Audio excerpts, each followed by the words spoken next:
Welcome back. It's now time for Midday Sports. The fastest man so far this year, Jamaica's Kishane Thompson, is set for a high-stakes clash with American Noah Lyles over 100 meters at the SiLesia Diamond League meet in Poland on August 16. This will be the first showdown between the Olympic silver medalist Thompson and Olympic champion Lyles in the event since the 2024 Paris Olympics. At that time, Lyles won the Olympic 100-meter title in a personal best 9.79 seconds ahead of Thompson, who clocked at the same time. Thompson, who won his second national 100-meter title in a personal best 9.75 in June, also won at the Eugene Diamond League meet on July 5, while Lyles, who won the men's 200 meters at the US trials on the weekend, lost to Jamaica's Oblique Seville over 100 meters at the London Diamond League meet on July 19. Jamaica's Under-15 Reggae Boys go in search of win number 2 in the CONCACAF Under-15 Championship against hosts Aruba this afternoon. The young Reggae Boys began their campaign on a positive note, blanking Belize 2-0 on Monday. Kevon Holloway netted in the first minute of play before Carlunda Morris got his name on the scoresheet in the 38th minute.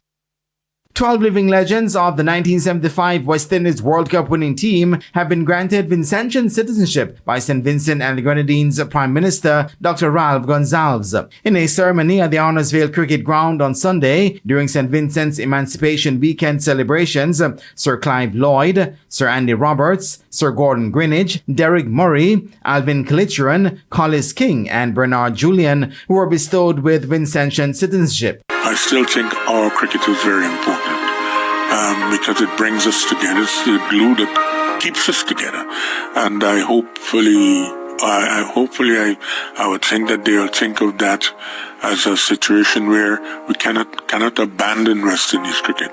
We still have to keep it going because it has given me my upward mobility and it's given so many of our other players the same.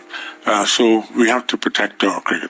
According to the St. Vincent government, the legends have expressed their concern about the changing fortunes of West Indies cricket and have pledged their commitment to working with regional governments and Cricket West Indies to ensure the region rises once again to the pinnacle of world cricket.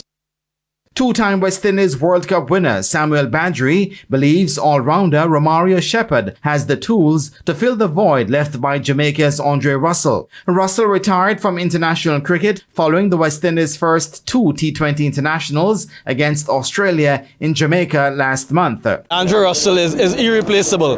Players will come, they will try to fill that void, but what he has been able to do for such a long time, he's a 2-time World Cup champion, so West Indian fans will remember him for that, and he's a global superstar. I would love to see Romario Shepherd fill that void and to become the next Andre Russell. He certainly has what it takes. We've seen him with the bat. He has to do some work with the ball, but I think he's a good replacement. He still has some work to do to get to Andre level sort of quality, Andre Russell level sort of quality, but yeah, we have some quality in there. Shepherd has played all 5 T20 internationals following Russell's final game at Sabina Park on July 22, averaging 19 with the bat and 48 with the ball. And that is it for your Midday Sports Roundup, and I am Jermaine Brown.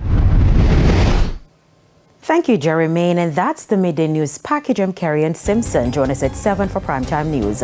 On behalf of the News, Sports and Production teams, good afternoon.